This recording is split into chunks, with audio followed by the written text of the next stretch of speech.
Hi everyone, welcome back to Nasedyanka, the channel where I talk about Bulgarian history, culture, tradition, and faith. This is part 7 of a series of parts which I began introducing a while ago concerning a compilation of research by Alия Ошо, the way she presents herself. This is an author whose article I have translated and I'm sharing here, and I'm using those examples. But it is basically, it's based on a lot of other researchers and historians and, people who care to step out of the box and actually look into some interesting facts more in depth. And so this is concerning the pyramids. As typical as always, please look into the comment section or the description section, whatever you call it, because that's where I'm including all of the sites that I'm citing, the resources that I'm citing and I'm using and translating, right? So let's talk about, the astronomical pyramids. So far we've discussed extraordinary similarities between Bulgarian culture and the Americas. And so the pyramids are no exception. The incredible astronomical knowledge of the ancient Bulgarians who settled in Mesoamerica is directly related to the huge pyramids that they built. The oldest of them is the Great Olmec Pyramid in La Venta, Tabasco, where numerous artifacts of jade, mica, stone figurines, pottery, and so forth have been found. This is a pyramid that's 34 meters in height. 34. It is 2,500 years old. Similar to this pyramid is the El Castillo pyramid in Chichen Itza, Mexico, which is about 30 meters high. It is built stepwise, similar to the pyramid in Sahara, and I'll show you an image here.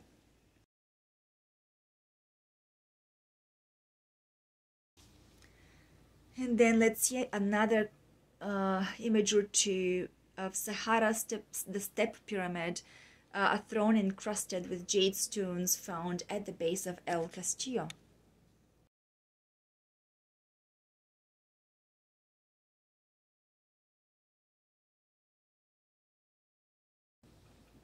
Okay, so this pyramid is especially positioned in relation to the sun, so that on certain days of the year, the shadow of a snake is formed on it.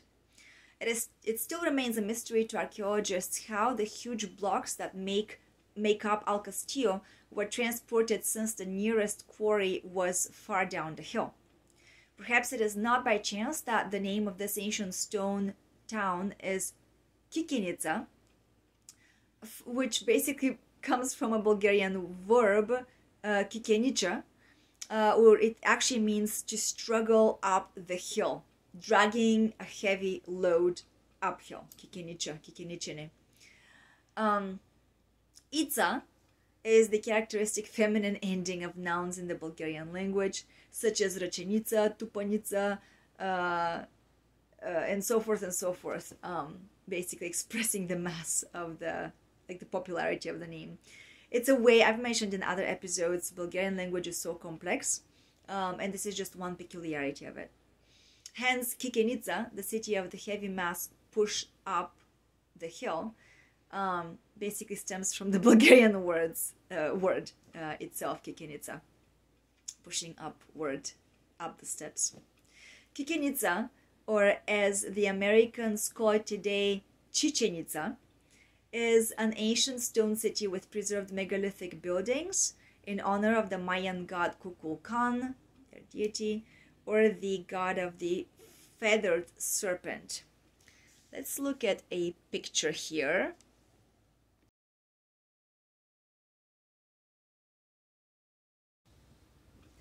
Okay, and before we move to a close of this part for today, I actually thought about adding a few pictures of interesting rock formations, and especially like those that must have been worked by human hand, and they are situated in Bulgaria nowadays.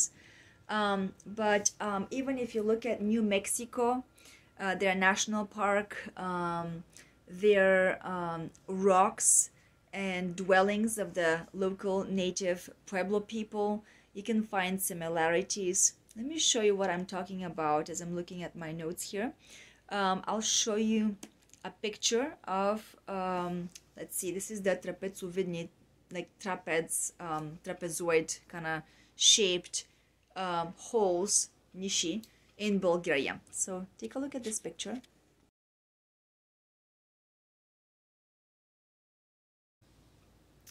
And how about the so-called dumb or deaf rocks of the Rodopi mountains in Bulgaria? This is as part of the mysteries of the Thracians.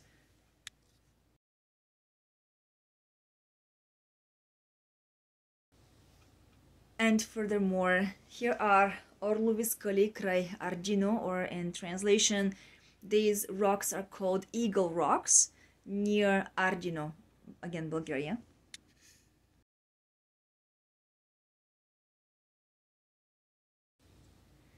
Now to compare and contrast, look at a picture of the Pueblo caves or cave dwellings in New Mexico, nowadays America.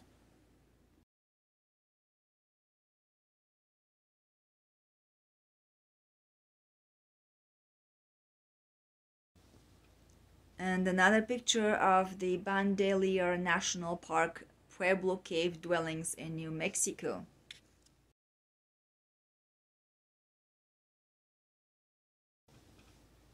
So I know we started with pyramids, and I wanted to end with that because even though this was not included in Alия Ошо's article, I thought it kind of fits in to go, here, just talking about the rock dwellings formations, the way of the construction. And by the way, a personal story goes here that when my mom visited New Mexico years ago, she actually met a local Native American lady whose mother's portrait took my mom's attention because the picture was in black and white, and it stood in stark similarity in its appearance to my own grandmother, or my mom's mom. And so my mom was, of course, naturally stricken by that, so she stared at it. And then the lady asked her, "What are you staring at? What are you looking at?" And Mama explained, "This picture looks so much like my mom." And then the local Native American lady of that area told her story. She said to my mom that the portrait was of the picture of her mom, and she described her as a medical practitioner, midwife. She described her character, profession, personality. The face of the lady was white with brown eyes.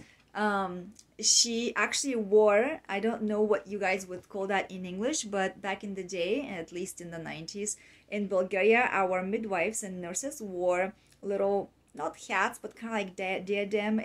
They were indicators during their job that they were midwives, that they were at work, that they were nurses. So did my grandmother. She had one of those kind of bandanas required by the job. Well, so did this Native American lady's mom on the picture. And as she described in detail her mother's personality, my mom was amazed at the similarity. Pretty much it was one-on-one fitting in. And including, the looks with the white round face, the brown eyes, with the profession, with the character, that's strong, kind of stubborn character, healer by profession. My grandma was basically the exact same. So I thought that was interesting. Why include that here? Yeah, why not? It's part of the mysteries. It's part of those things that actually inspired me to look deeper. How is it possible that we Bulgarians share so many similarities, not only in some of the words, but the clothes, the traditions, the dances with the Native Americans, and the weaving, the customs, the lifestyle, and yet again, that was never spoken of in school, neither in Bulgarian school nor in, you know, the foreign school I've gone to or schools I've gone to. So anyway, I just wanted to share with you. I hope that you guys enjoyed this episode. Stay tuned, because next time we are actually going to talk about the spirituality of Native Americans and how that relates to the Bulgarian traditions and spirituality. I think what's most important to notice is that even though there are legends and superstitions about gods, deities, and spirituality, many of those could have very easily been mistaken, because, as the current information is showing us, if those Bulgarians, ancient Bulgarians, reached to the Americas, as our facts are showing, then the locals misinterpreted some things. They called some Bulgarians gods. Obviously, Bulgarians were not gods. They were simply, you know, people with a little more advanced kind of knowledge. You know, I will think about making another episode in the future, because some of the traditions are very similar to the Bulgarian traditions, and then many of them are not, such as the pagan traditions, where they used sacrifices of human life, blood letting, for sacrificial purposes. Well, that's not Bulgarian. And you can see how easily culture can, you know, accommodate to certain ideas, which are appropriated, and then they can also add from their perspective their own. So I'll end it here. Today you learned about some pyramid constructions that the Bulgarians are also known of, as well as the cave dwellings, which we have great and many evidences of in Bulgaria nowadays. I hope you have a great rest of your week, and I'll see you for the next episode. Thanks. Bye-bye.